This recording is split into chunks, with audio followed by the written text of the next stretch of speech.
एक रात में किस्मत कैसे बदलती है। अगर आपको ये जानना है, अपनी किस्मत बदलनी है, तो 3 स्टेप पर अमल करना होगा। Step number 3, don't be afraid to failure. आपकी किस्मत कैसे होगी इसका फैसला आपके फेलियर से हो जाता है। आपको बार बार फेलियर का सामना करना पड़ रहा है, आप बार बार फेल होते हैं। इसी वजह से किसी भी काम को करने से पहले ये सोचने लगते हैं कि शायद मैं इसमें फेल तो नहीं होऊंगा। अगर फेल हो जाता हूं तो लोग क्या कहेंगे मेरे बारे में, क्या सोचेंगे। इस डर को दिल और दिमाग से बाहर निकाल कर फेंक दो। कितनी बार ही फेलियर का सामना क्यों ना करना पड़े, अपने काम पर फोकस करके इंप्रूवमेंट करता रहूंगा और फिर देखना रिजल्ट को। थॉमस एडिसन को तो आप जानते होंगे। आपके घर में जो बल्ब लगा है, जो घर को रोशन कर रहा है, इस बल्ब को इस बंदे ने बनाया है। सुनने में कितना आसान लगता है, बट मेहनत कितनी ज्यादा लगी है। लेकिन हम ये नहीं सोचते इस बल्ब को बनाने के लिए कितनी रिजेक्शनों का सामना करना पड़ा, किन हालातों से गुजरना पड़ा और किन किन प्रॉब्लम्स का सामना करना पड़ा।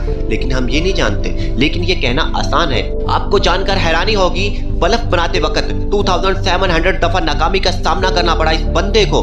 इस बंदे ने सिर्फ 2 ही चीजों पर फोकस किया। एक डर, यानी डरना नहीं बल्कि कोशिश जारी रखना है। दूसरी होप, यानी उम्मीद, आज नहीं तो कल जरूर होगा, कल नहीं तो परसों, अगर परसों नहीं होता तो कभी ना कभी जरूर अपने मिशन में कामयाब हो जाऊंगा। Point number 2, be optimistic. ये स्टोरी सुनो। एक लड़का था, वो पढ़ाई में बहुत ही ज्यादा ज़हीन था। पढ़ाई को कंप्लीट करने के बाद वो आईटी कंपनी में काम शुरू किया और इस कंपनी में पर मंथ 1 लाख के राउंड अबाउट कमाने लगा। लेकिन वो अपने आप को कंफर्टेबल नहीं समझ रहा था, यानी उसको सुकून महसूस नहीं हो रहा था। यार, इतनी स्टडी करने के बाद, इतनी मेहनत करने के बाद आखिर इन बंदों के नीचे काम करना है। डेली ये सवाल उसके दिमाग में घूमता। इस सवाल के साथ साथ वो रोज एक चाय वाले के पास चाय पीने के लिए जाता। एक दिन वो चाय वाले को गौर से देख रहा था और वो सोचता था, चाहे इसने कपड़े कैसे ही क्यों ना पहने हो, लेकिन ये खुद का मालिक है।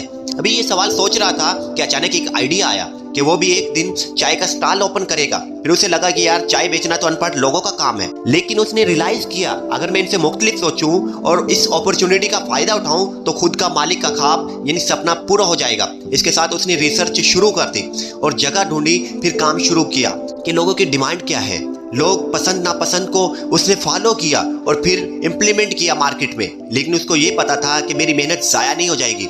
एक नहीं बल्कि 500 के राउंड अबाउट उसकी शॉप में आज, और वह लाखों नहीं करोड़ों रुपए कमा रहा है। मेरे दोस्त, काम छोटा बड़ा नहीं होता, लेकिन उसका काम करने का तरीका यानी अंदाज मुख्तलिफ होता है। Point number 1, be opportunities. कुछ करने का मौका मिल सके, अपॉर्चुनिटीज मिले, लेकिन यहाँ खुद को अपॉर्चुनिटी नहीं मिल रही, हमें कहाँ से अपॉर्चुनिटी क्रिएट करें। दोस्तों, हमें अपॉर्चुनिटी क्यों नहीं मिलती? अभी तो वक्त चल रहा है, अभी तो समय चल रहा है। जरूरत है खुद को तैयार रखने की, खुद को समझाने की, खुद को चेंज करने की। यहाँ नसीब का कोई खेल नहीं बल्कि खुद को इम्प्रूव करने का खेल है। अगर ये सीख गए कि अपॉर्चुनिटी भी खुद क्रिएट कर सकेंगे, मेहनत पे डिपेंड करता है कि नसीब कैसा होगा। अगर आपने मेहनत बड़ी की तो नसीब भी बड़ा होगा यकीनन। अगर किस्मत पे बिलीव करते हैं तो क्यों करते हैं, अगर नहीं करते तो क्यों नहीं करते, कमेंट में जरूर लिखना। मैं हूं MS कसूरी। Bye bye.